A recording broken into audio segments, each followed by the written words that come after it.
ഒരു മുൻപേയിൽ നമ്മുടെ വൈജിയാണെങ്കിൽ അലീന ബാലചന്ദ്രൻ്റെ മകളാണെന്നും പറഞ്ഞ് വലിയൊരു ഭൂകമ്പം തന്നെ കടപ്പാട്ടൂർ വീട്ടിൽ ഉണ്ടാക്കുന്നത് നമുക്ക് കാണാം.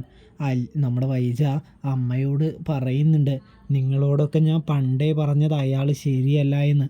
എന്നിട്ട് അയാൾ എൻ്റെ തലയിൽ നിങ്ങളെല്ലാവരും കൂടി കെട്ടിവെച്ചു എന്നൊക്കെ പറഞ്ഞുകൊണ്ട് തന്നെ വലിയ പ്രശ്നവും കാര്യങ്ങളൊക്കെ ഉണ്ടാക്കുന്നത് നമുക്ക് കാണാം. പ്രിയ പ്രേക്ഷകരെ, പ്രിയ കൂട്ടുകാരെ, ഇതേ സമയമാണെങ്കിൽ നമ്മുടെ അമ്മ പറയുന്നുണ്ട്, എൻ്റെ പൊന്നു വൈജ നീ ഒരു പൊടിക്ക് അടങ്ങ്, അവൻ വെറുതെയൊക്കെ തമാശക്കെങ്ങാനും പറയുന്നതായിരിക്കുമെന്ന് പറയുമ്പോൾ ബാലചന്ദ്രൻ്റെ മോള് തന്നെയാണ്. എനിക്ക് പണ്ടേ ഒരു സംശയം ഉണ്ടായി, വെറുതെ അല്ല ബാലചന്ദ്രന് ഇത്ര കൂറ് അവളോട് എന്ന് പറഞ്ഞുകൊണ്ട് തന്നെ വലിയ പ്രശ്നമുണ്ടാക്കാനായിട്ട്, വലിയ കോലാഹലം സൃഷ്ടിക്കാനായിട്ട് ശ്രമിക്കുന്നത് നമുക്ക് കാണാം. പ്രിയ പ്രേക്ഷകരെ, പ്രിയ കൂട്ടുകാരെ, അപ്പോൾ റിവ്യൂ ഇഷ്ടപ്പെട്ട ചാനൽ മറക്കാതെ ഒന്ന് സബ്സ്ക്രൈബ് ചെയ്യണേ.